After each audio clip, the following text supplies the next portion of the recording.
आज्ञा 2014 मसीह 7562 टावर ओडिशा रे थिला बेले एबे पाखा पाखी 4 गुण अधिक टावर आमे ओडिशा रे बसई सारी 27,513 टावर ओडिशा रे बसिची। ब्रॉडबैंड कनेक्टिविटी इंटरनेट रो कथा कुआ जाए 2014 रे मात्र 6 लाख रु कम लोकन पाखरे से संजोगीकरण थिला बेले आज 2,36,00,000 लोकन पाखरे ब्रॉडबैंड कनेक्टिविटी पहुंची पारिछि। आदिवासी अंचल रे जेउठिकी गमनागमन रो व्यवस्था नहीं, जेउठिकी माल परिवहन रो व्यवस्था नहीं, टावर रो जंत्रांश आपण देखिबे शगड़ गाड़ी रे भी बुआ है कि निया जाइछि, पहाड़ झरणा अतिक्रम करिके निया जाइछि।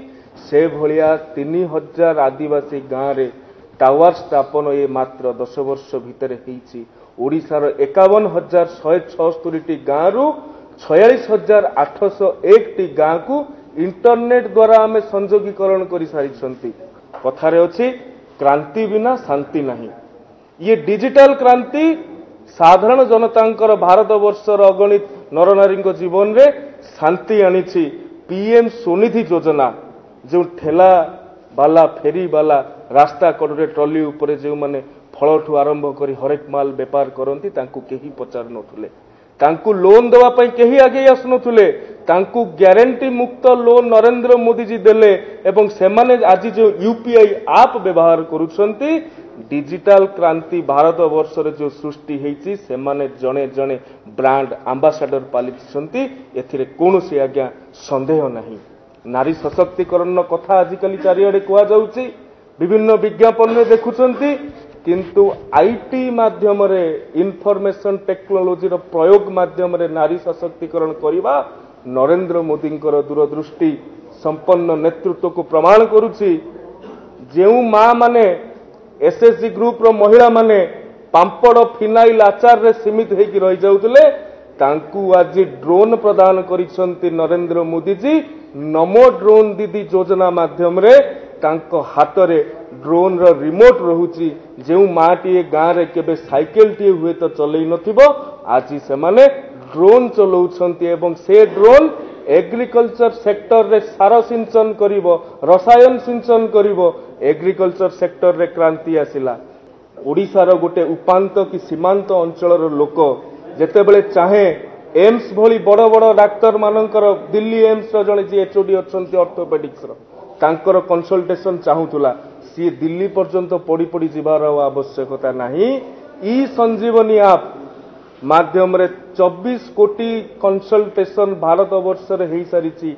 ओडिशा रे पाखा पाखी 70 रु 80 लाख लोक सीधा सड़क तार फायदा उठै पारिछंती।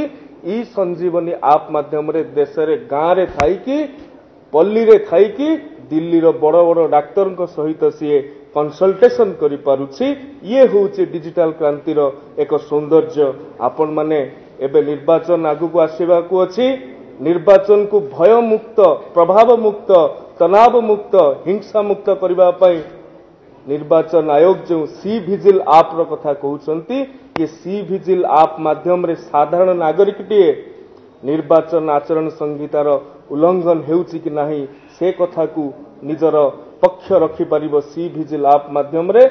मोर कहिबार कथा डिजिटल क्रांति पाई ही ये सब संभवपर हेछि। ओडिशा रे मध्य से डिजिटल क्रांति बा आईटी क्रांतिर अपार संभावना सृष्टि हेछि।